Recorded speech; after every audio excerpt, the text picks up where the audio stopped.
character, knowledge, confidence. SRK Higher Secondary School, Karikalambakkam. I love my school, SRK. Best of the best is SRK. Bright future means SRK. Quality education, SRK. Knowledge forever, last forever. Faithful friends to see the portion. Lovely teachers and promisers. What's the culture we will start? I love my school, SRK. Best of the best is SRK. Bright future means SRK. Quality education, SRK. Admission is going on from pre-KG to 12th standard. Group A1A, Maths, Physics, Chemistry, Biology. Group A1B, Physics, Chemistry, Computer Science and Biology. Group A2, Maths, Physics, Chemistry and Computer Science. Group A3, Accountancy, Economics, Commerce and Computer Application. SRK Higher Secondary School, 45/7, Dilliyanur Main Road, Karikalambakkam, Puducherry 7. Good evening 10th standard students. I hope all are happy and safe. Happy இருங்க, சேஃபாக இருங்க, ஸ்டடீஸில் concentration பண்ணுங்கள். Because you are in the 10th standard student. Okay, நீங்கள் 10th standard student இந்த வருஷம். So அந்த மென்டாலிட்டியோட நீங்கள் எல்லா கிளாஸஸையும் தரவாக பாருங்கள். ஸோ வாங்க, நம்ம இப்போ சோஷியல் கிளாஸ் பார்த்துட்டுருக்கோம். அதாவது ஹிஸ்ட்ரியில் பார்த்துட்டுருக்கோம், செகண்ட் லெசன் பார்த்துட்டுருக்கோம், the world between 2 world wars. Okay, so நம்ம நாசிசம் பார்த்துட்டோம், ஃபாசிசம் பார்த்தோம் அண்ட் நாசிசம் பார்த்தோம். டுடே நம்ம டீகோலனைசேஷன் ப்ராசஸ், அதாவது காலனி ஆதிக்கத்தை நீக்கிறது, அதை பற்றி நம்ம இந்த லெசனில் பார்க்க போகிறோம். வாங்க பார்க்கலாம். Okay, anti colonial moment.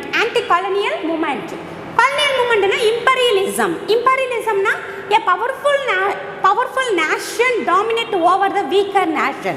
அதாவது பவர்ஃபுல் கண்ட்ரி வந்து வீக்கர் கண்ட்ரி மேலே அவங்களுடைய ஆதிக்கத்தை செலுத்தி அவங்களுடைய கண்ட்ரோலில், எஸ்பெஷலி இந்த பொலிட்டிக்கல் கண்ட்ரோலை ஃபுல்லாக அவங்களுடைய கையில் வச்சுட்டு இருக்கிறது. ஃபார் எஸ்பெஷலி இந்தியா வந்து பிரிட்டிஷருடைய ஆட்சியில் இருந்ததுலேயே பிரிட்டிஷருடைய காலனி ஆதிக்கத்தில் நம்ம இருந்தோம், 300 இயர்ஸாக இருந்தோம். ஸோ இப்போ ஆன்டி காலனியல்னா அந்த காலனி ஆதிக்கத்துக்கு, அதாவது அவங்கள எதிர்த்து நம்ம போராடுறது தான் வந்து ஆன்டி காலனியல் ஆதிக்கம்னு சொல்லுவாங்க. Anti colonial powers and also the decolonisation, அவங்கள அந்த இடத்துல இருந்து காலனிலேருந்து அவங்கள துரத்துறது, காலனிலேருந்து அவங்கள வெளியேற்றுறது. Okay, the process in Asia, especially எந்த இதுலன்னா எந்த காண்டினென்ட்லன்னா ஏஷியா. ஃபர்ஸ்ட் நம்ம பார்க்க போகிறது French, Indochina. French and Indochina, the rise of the anti colonialism. Okay, பார்க்கலாமா? இண்டோ சைனா அஸ் டுடே இப்போ இருக்கிற கண்ட்ரி எதுனா கம்போடியா, லாவஸ் அண்ட் வியட்நாம். இது மூணும் சேர்ந்து தான் நம்ம என்ன சொல்லலாம், இண்டோ சைனா. அப்போ இண்டோ சைனா எதுனா கம்போடியா, லாவோஸ் அண்ட் வியட்நாம். இது மூணும் சேர்ந்த 3 கண்ட்ரி சேர்ந்து தான் வந்து நம்ம இண்டோ சைனான்னு பார்த்தோம்.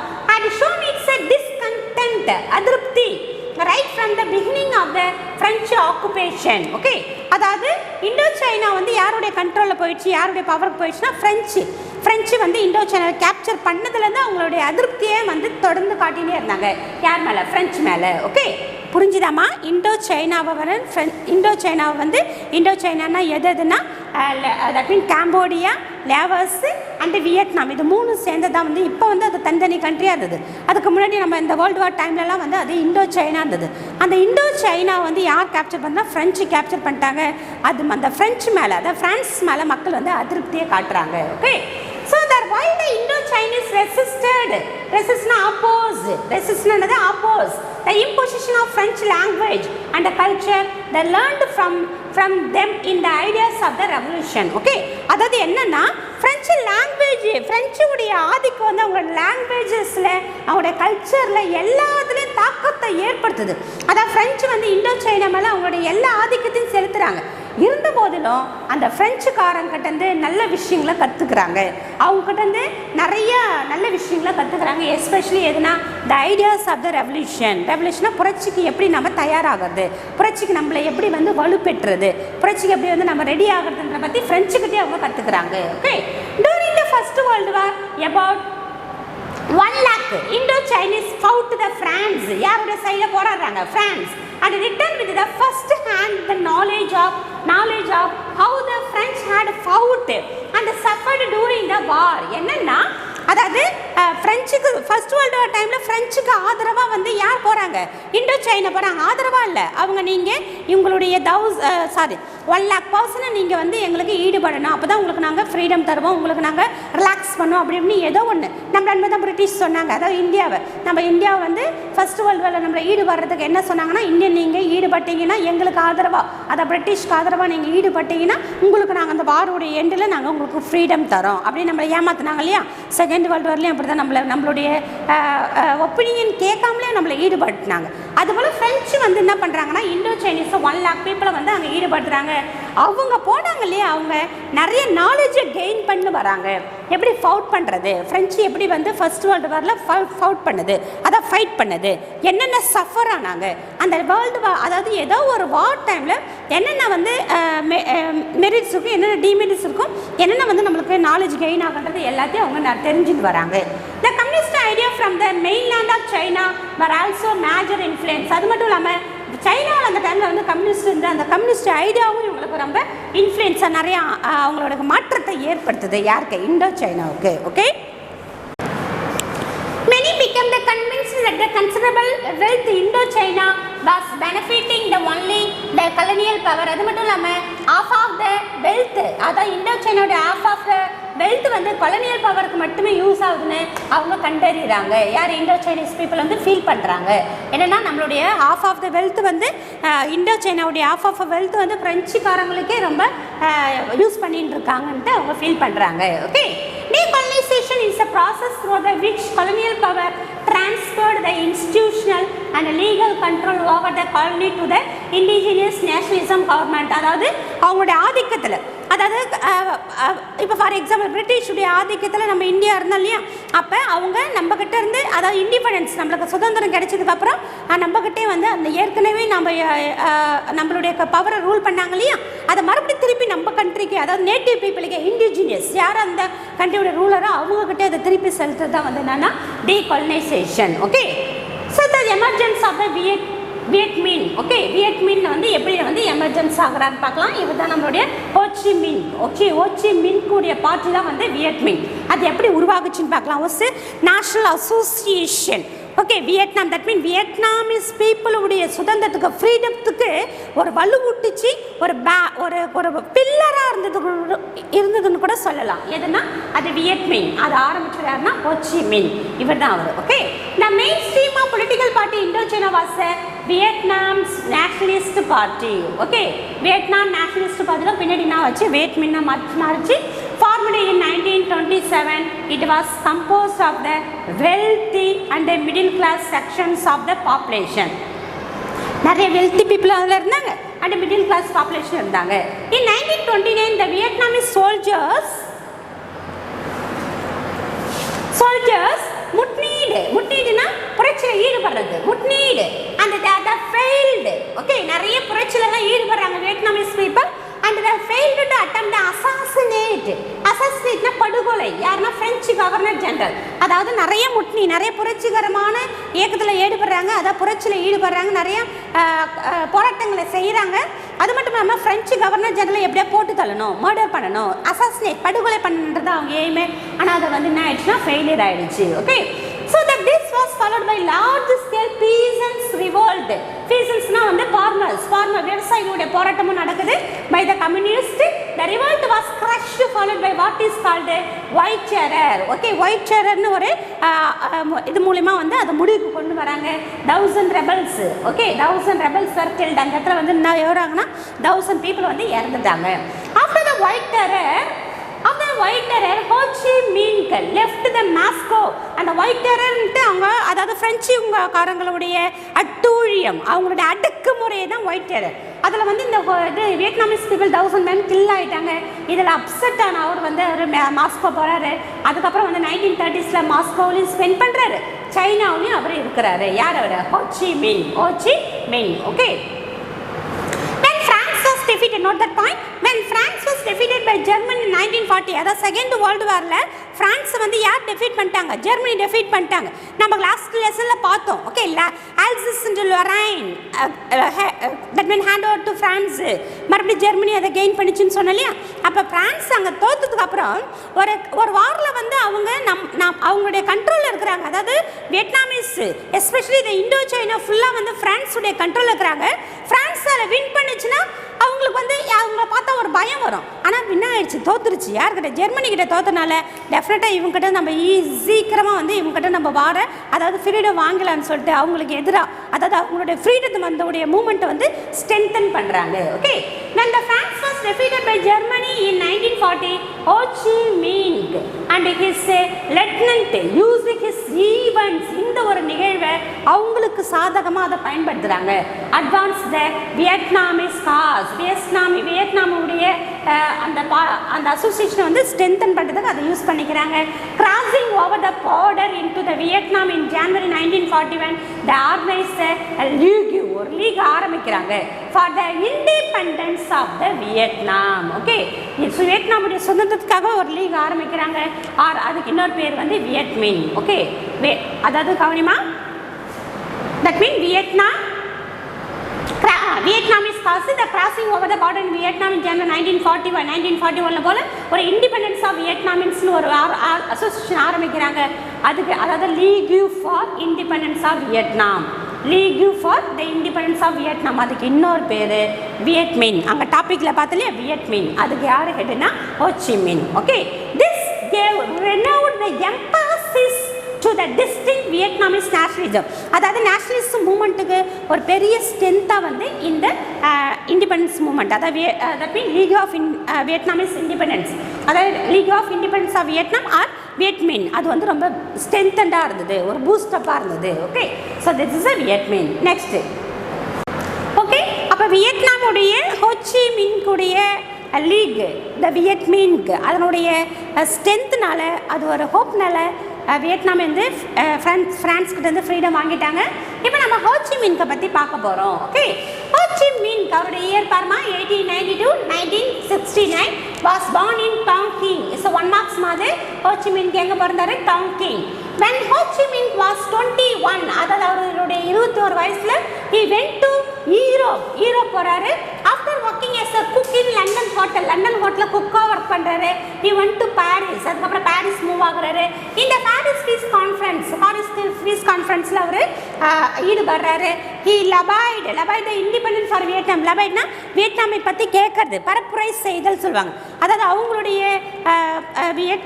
ஃப்ரீடத்துக்காக அங்கே வந்து அவருடைய கொள்கைகளை வந்து பரப்புறது. Okay, that independence for Vietnam is article, நிறைய ஆர்டிகல்ஸில் பேம்ப்ளெட்னு சொல்லுவாங்க. அவருடைய கருத்துக்களை ஒரு தட் மீன் பேம்ப்ளெட்டாக கொடுக்கறது, சின்ன நோட்டீஸ் மாதிரி பிட் நோட் மாதிரி கொடுப்பாங்க இல்லையா? அதுபோல் வந்து இஸ் ஆர்டிகல் நியூஸ் பேப்பர் அந்த எஸ்பெஷலி பேம்பர்ட்டாக இருக்குது. அது என்ன நேமில் இருக்குன்னா French colonialism on trial made him well known as a Vietnam nationalist.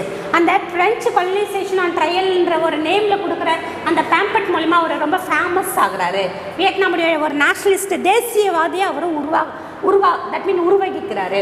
In 1920 he became the founder member of the French Communist Party.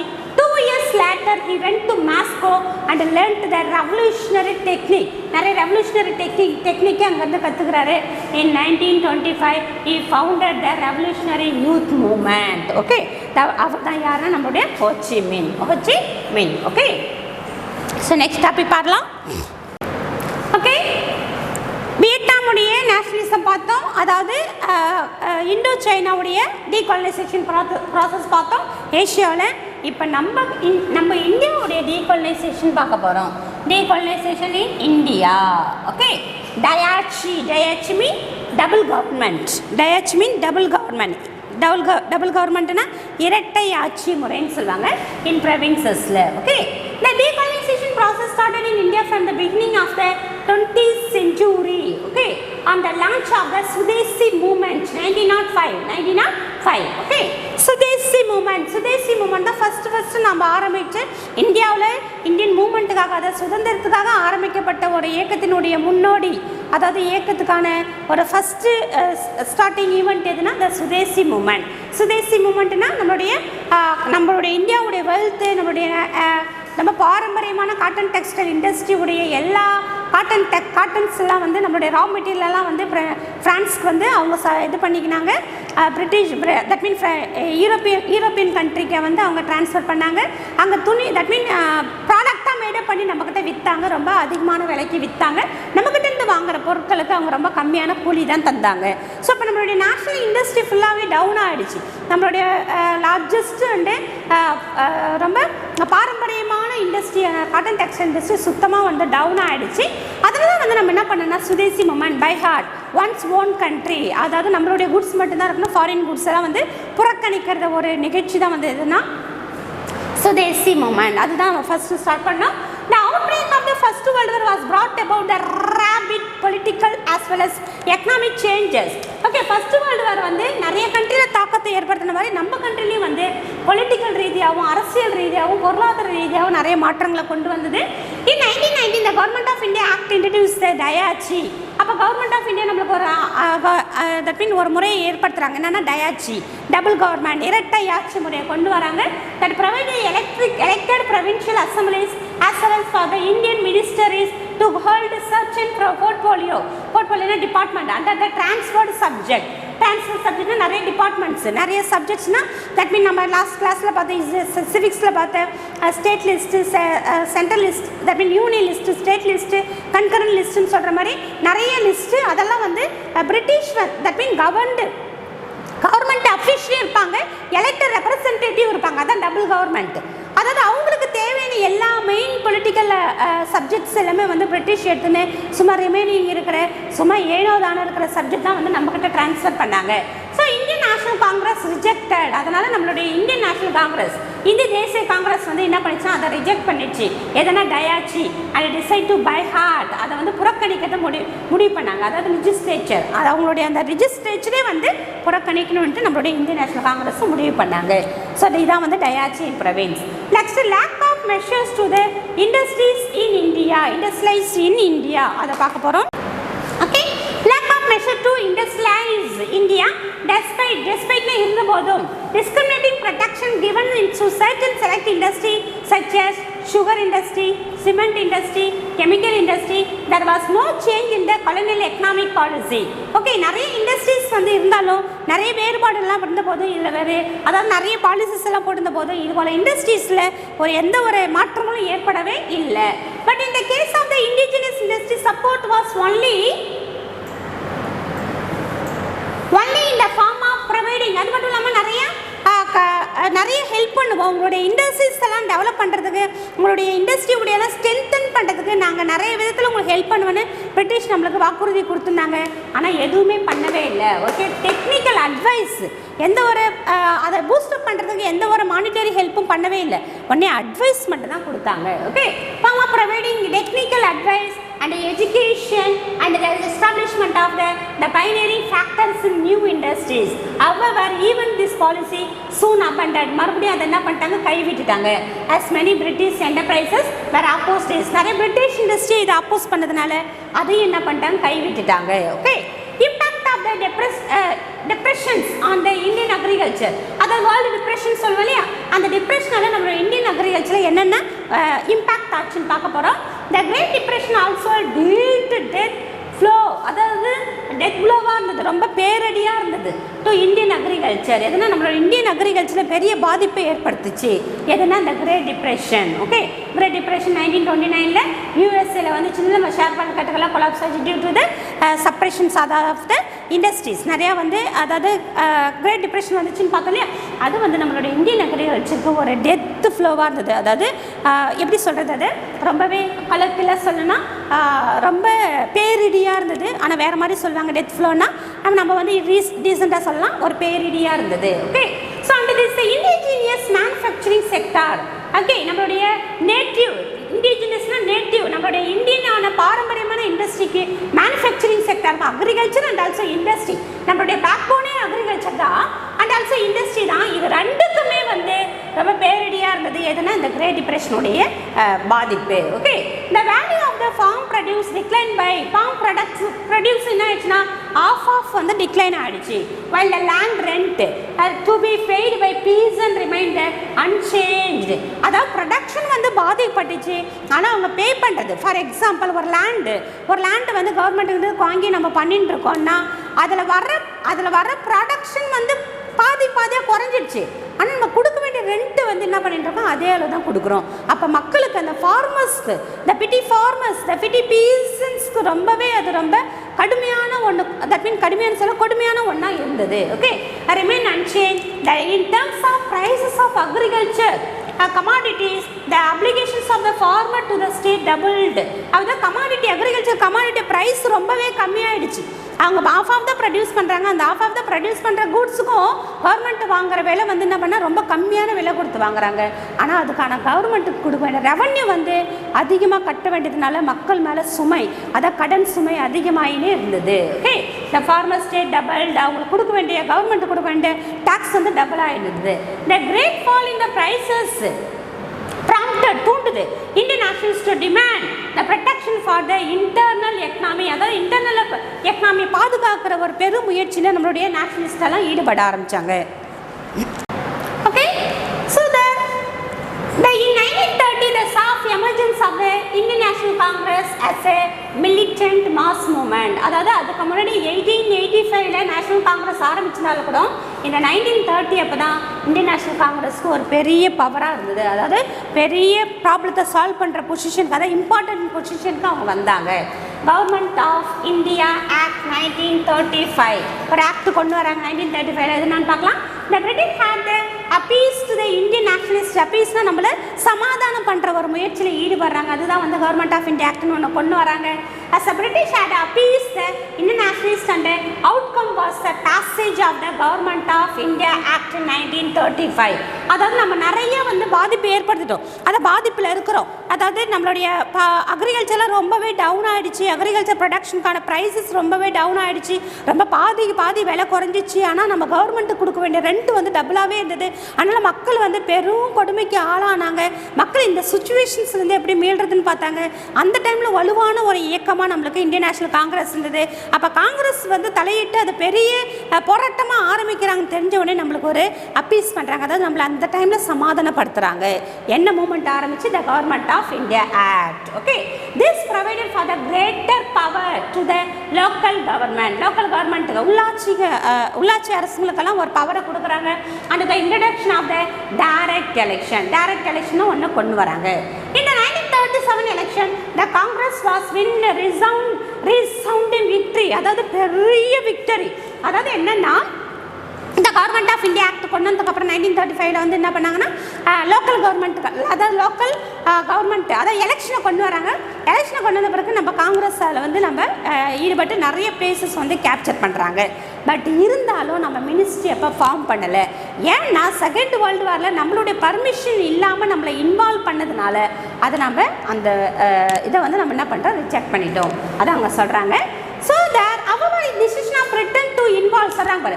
அவர் நம்ம ரீசவுண்டிங் விக்டரி, அதாவது எதிர்பார்க்காத அளவுக்கு பெரிய சக்ஸஸை நம்ம இந்த எலெக்ஷனில் 1937 எலெக்ஷனில் நம்ம ஜெயிச்சிட்டோம். காங்கிரஸ் வின் பண்ணிட்டாங்க.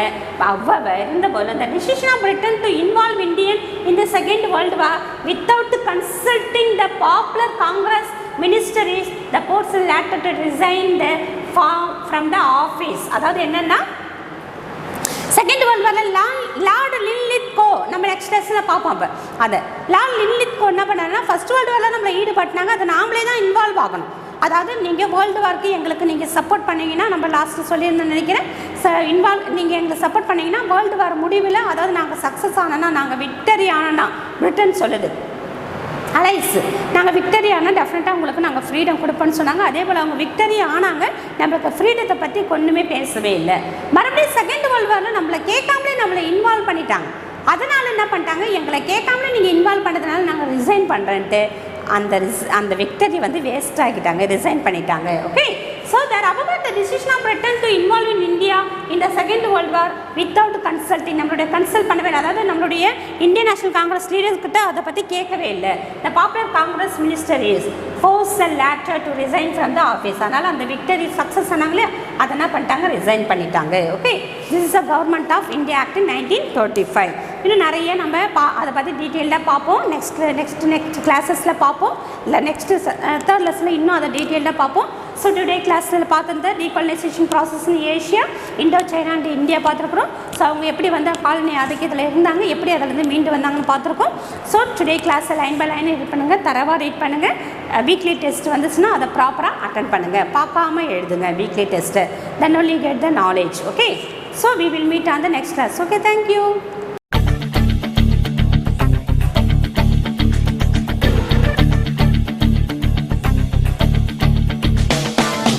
ஒரே லட்சியம் எங்கள் கண்ணிலே நிறைவேறிடும் அந்த நாளிலே உலகம் போற்றிடும் எங்கள் பள்ளியே SRT. கல்வி பண்புகளை கண்ணின போற்று கலைகள் யாவையும் கைவசமாக்கு பள்ளியின் பெயரை கேட்டால் சொல்லு SRT. IIT MBBS தேர்வையான போது மோதி வென்றிடு. ஒரே லட்சியம் எங்கள் கண்ணிலே நிறைவேறிடும் அந்த நாளிலே உலகம் போற்றிடும் எங்கள் பள்ளியே SRT. கல்வி பண்புகளை கண்ணின போற்று கலைகள் யாவையும் கைவசமாக்கு பள்ளியின் பெயரை கேட்டால் சொல்லு SRT. Admission is going on from pre-KG to 12th standard. Group A1A Maths, Physics, Chemistry, Biology. Group A1B Physics, Chemistry, Computer Science and Biology. Group A2 Maths, Physics, Chemistry and Computer Science. Group A3 Accountancy, Economics, Commerce and Computer Application. SRK Higher Secondary School, 45/7, Dilliyanur Main Road, Karikalambakkam, Puducherry 7.